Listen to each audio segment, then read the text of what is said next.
ஒரு அழகான கிராமத்துல வேப்பம்பட்டின்னு ஒரு ஊர் இருந்துச்சு.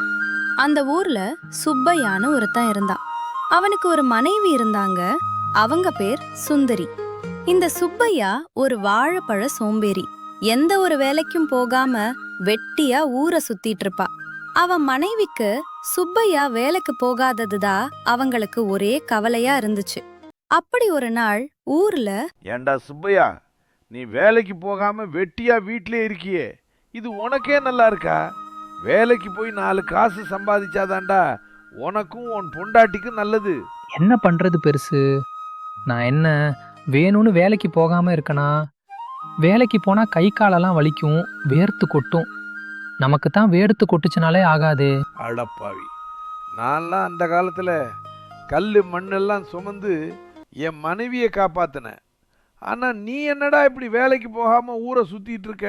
அட விடு பெருசு, வேலைக்கு தானா, போய்க்கலாம். இப்படி வேலைக்கு போகாம ஊரை சுத்திக்கிட்டு சாப்பாடு சாப்பிட்டுக்கிட்டு ஊருக்குள்ள சுத்திக்கிட்டு இருந்தா சுப்பையா. ஊர்ல இருக்கிற எல்லாரும் அவனுக்கு புத்திமதி சொல்லுவாங்க. ஆனா சுப்பையாவோ அத கேக்குற மாதிரி இல்ல.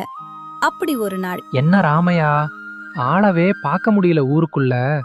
வெளியூருக்கு போய் செட்டில் ஆயிட்டியா என்ன? இல்லை சுப்பையா, நான் என்ன உன்ன மாதிரி வேலைக்கு போகாமல் ஊர் சுற்றிட்டு இருக்கேனா? எனக்குன்னு குடும்பம் குட்டி இருக்கு. நான் வேலைக்கு போனால் தான் என் குடும்பம் சந்தோஷமாக இருக்கும்.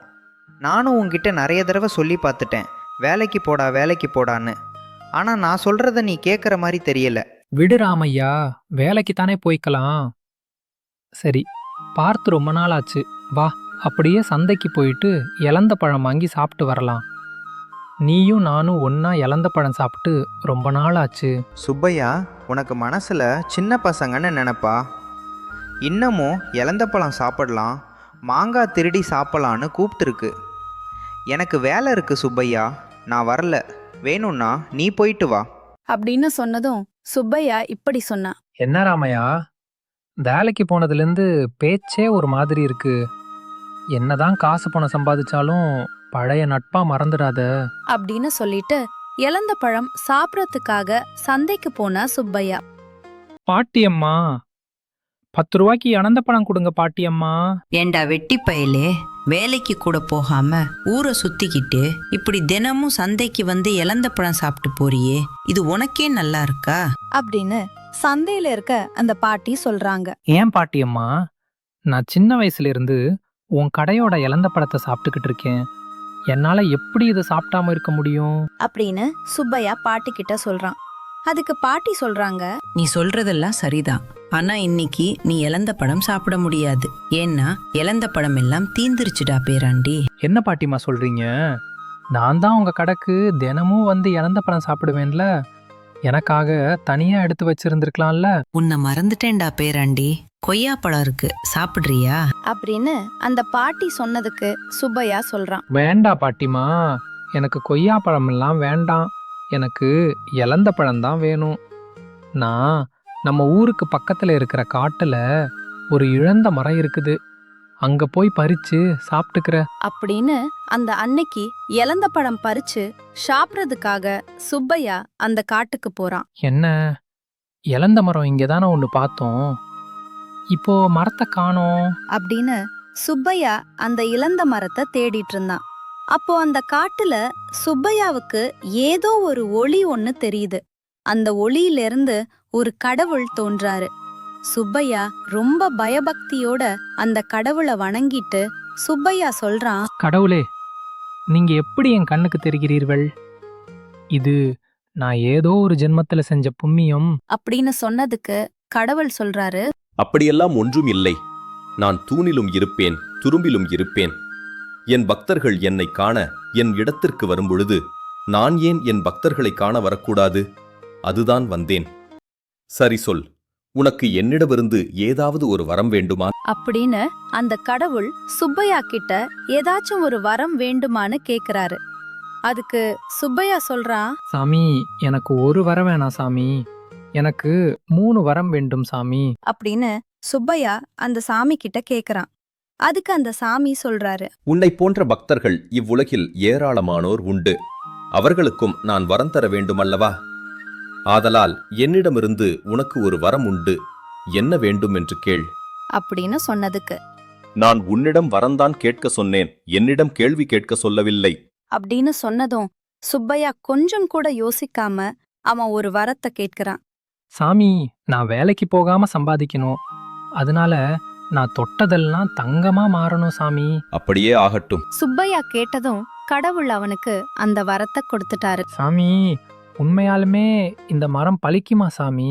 அப்படின்னு சுப்பையா அந்த கடவுள் கிட்ட கேட்ட அடுத்த நொடி கடவுள் அந்த இடத்துல இருந்து மறைஞ்சிட்டாரு. ஐயோ, இந்த வரம் பழிக்குமா பலிக்காதான்னு சொல்லாம கூட கடவுள் போயிட்டாரு. சரி, கடவுள் சொன்னது பலிக்குதா இல்லையான்னு எதையாவது தொட்டு பார்க்கலாம். அப்படின்னு சொல்லிட்டு சுப்பையா அங்க இருக்கிற ஒரு கல்ல தொட்டு பார்க்கறான். அவன் அந்த கல்ல தொட்டதும் அந்த கல்லு தங்கமா மாறிடுச்சு. அட கடவுளே, என்ன ஒரு அதிசயம்! கடவுள் சொன்ன மாதிரியே நடந்துருச்சு. இனிமே நம்ம வேலைக்கே போக தேவையில்லை. இனி யாரும் என்ன வேலைக்கு போகலேன்னு கேள்வியும் கேட்க முடியாது. அப்படின்னு சொல்லிட்டு ரொம்ப சந்தோஷமா சுப்பையா அங்கிருந்து வீட்டுக்கு வரான். அடியே சுந்தரி, டெய்லியும் என்ன வேலைக்கு போன்னு சொல்லுவியே. இனிமே நான் வேலைக்கு போகவே தேவையில்லடி. ஏங்க லூசு மாதிரி வளராதீங்க. அப்படின்னு சொன்னதுக்கு சுப்பையா காட்டுல நடந்தத அவங்க மனைவி கிட்ட சொல்றான். ஆனா அவங்க மனைவி சுப்பையா சொல்றத நம்பல. சுப்பையா அவங்க மனைவிய நம்ப வைக்க அவங்க வீட்ல இருக்க பானைய தொட்டு காமிக்கிறாரு. கொஞ்ச நேரத்திலேயே அந்த பானை தங்கமா மாறிடுச்சு. என்னடி சுந்தரி, நான் சொன்னதை நம்பவே இல்லல, இப்ப என்ன சொல்ற? அப்படின்னு சொல்லிட்டு சுப்பையா ரொம்ப சந்தோஷத்துல இருந்தாரு. சுப்பையாவும் அவங்க மனைவியும் அவங்க வீட்டுக்கு தேவையான பொருட்களை கடவுள் தந்த அந்த வரத்தை வச்சு வாங்கிக்கலாம்னு நினைச்சாங்க. அந்த அன்னைக்கு சரிடி சுந்தரி, எனக்கு சந்தோஷத்துல கையும் ஓடல காலும் ஓடல. சரி, எனக்கு ரொம்ப பசிக்குது, சாப்பாடு போடு, 2 பேரும் சாப்பிடலாம். அப்படின்னு சுப்பையா சொன்னதும் சுந்தரி ஒரு பிளேட்ல சாப்பாடு போட்டாங்க. சுப்பையா அந்த பிளேட்டை தொட்டதும் அந்த பிளேட் தங்கமா மாறிடுச்சு. சாப்பிடலான்னு பிளேட்டை தொட்ட, அதுக்கு போய் பிளேட்டு தங்கமா மாறிடுச்சு. சரி, இந்த ஊரில் தங்கத்தட்டுல சாப்பிடுவது நம்ம மட்டும்தான். அப்படின்னு சொல்லிட்டு சாப்பிடறதுக்காக சாப்பாட்டுல கை வைக்கிறான். ஆனா அந்த சாப்பாடும் தங்கமா மாறிடுச்சு. அட கடவுளே, இது என்ன கொடுமை! சாப்பிடலாம்னு சாப்பாட்டுல கை வச்சா சாப்பாடும் தங்கமா மாறிடுச்சு. தங்க பீலேட்ல சாப்பிடலாம், தங்கத்தை எப்படி சாப்பிட முடியும்? சரி, சாப்பாட்டை கையில் தோட்டாதானே சாப்பாடு தங்கமா மாறுது. ஸ்பூன்ல சாப்பிட்டா எப்படி தங்கமா மாறும்? அப்படின்னு சொல்லிட்டு சாப்பிடறதுக்காக ஸ்பூனை எடுத்தா. ஆனா ஸ்பூனும் தங்கமா மாறிடுச்சு. அட கடவுளே, இது என்ன! ஸ்பூனும் தங்கமா மாறிடுச்சு. அப்படின்னு சொல்லிட்டு அந்த அன்னைக்கு சாப்பிடாமையே இருந்துட்டா. மறுநாள் யோசிச்சு, சரி, நம்ம தொட்டாதானே எல்லாமே தங்கமா மாறுது, நம்ம மனைவிய நமக்கு சாப்பாடு ஊட்ட சொல்லுவோம் அப்படின்னு சொல்லிட்டு அவங்க மனைவிய சாப்பாடு ஊட்ட சொன்னான். சுப்பையா அந்த சாப்பாட்ட கையால தொடாதனால அந்த சாப்பாடு தங்கமா மாறல. இப்படி தினமும் சுப்பையாவுக்கு அவங்க மனைவி தான் சாப்பாடு ஊட்டி விடுவாங்க. என்னதான் வர வாங்கிட்டு வந்தீங்களோ, கோடி கோடியா காசு இருந்தாலும் தங்கம் இருந்தாலும் உங்க கையால சாப்பிட முடியல பாத்தீங்களா அப்படின்னு டெய்லியும் சுப்பையாவை திட்டிக்கிட்டே சாப்பாடு ஊட்டுவாங்க. சுப்பையா சாப்பிட்டனும்னா அவங்க மனைவி சுப்பையா கூடவே இருக்கணும். அவங்க மனைவி எங்காவது ஊருக்கு போயிட்டா கூட சுப்பையாவுக்கு சாப்பாடு கிடையாது. அப்போதான் உழைக்காம வர பணம் கஷ்டத்தை தான் கொடுக்கும்னு புரிஞ்சுக்கிட்டான். கடவுளே, நீங்க எங்க இருக்கீங்க? தயவு செஞ்சு என் முன்னாடி வாங்க. நான் என்னோட தப்ப புரிஞ்சுக்கிட்டேன். உழைக்காம வர பணம் கஷ்டத்தை கூடயே கூட்டிட்டு வரும்னு எனக்கு புரிஞ்சிருச்சு. அப்படின்னு சுப்பையா கடவுள்கிட்ட வேண்டுறா. சுப்பையா நினைச்ச மாதிரியே கடவுள் அவன் முன்னாடி வந்தாரு. கடவுளே, எனக்கு இந்த வர வேண்டாம் கடவுளே. நான் நல்லபடியா வேலைக்கு போய் சம்பாதிச்சு என் குடும்பத்தை பாத்துக்கிற கடவுளே. தயவு செஞ்சு இந்த வரத்தை திருப்பி எடுத்துக்கோங்க கடவுளே. அப்படின்னு சொன்னதும் கடவுள் அந்த வரத்தை திருப்பி எடுத்துக்கிட்டாரு. தப்ப புரிஞ்சுக்கிட்ட சுப்பையா வேலைக்கு போய் தினமும் சம்பாரிச்சு காசு பணத்தை அவங்க மனைவி கிட்ட கொடுத்தான். காசு பணம் இருக்கும்போது இல்லாத சந்தோஷம் சுப்பையா வேலைக்கு போய் சம்பாதிக்க ஆரம்பித்ததும் அவங்க வீட்ல சந்தோஷம் பொங்குச்சு. சுப்பையாவும் அவங்க மனைவியும் நிம்மதியா இருந்தாங்க. சுப்பையாவுக்கும் ஊருக்குள்ள ஒரு நல்ல மரியாதையும் கிடைச்சது.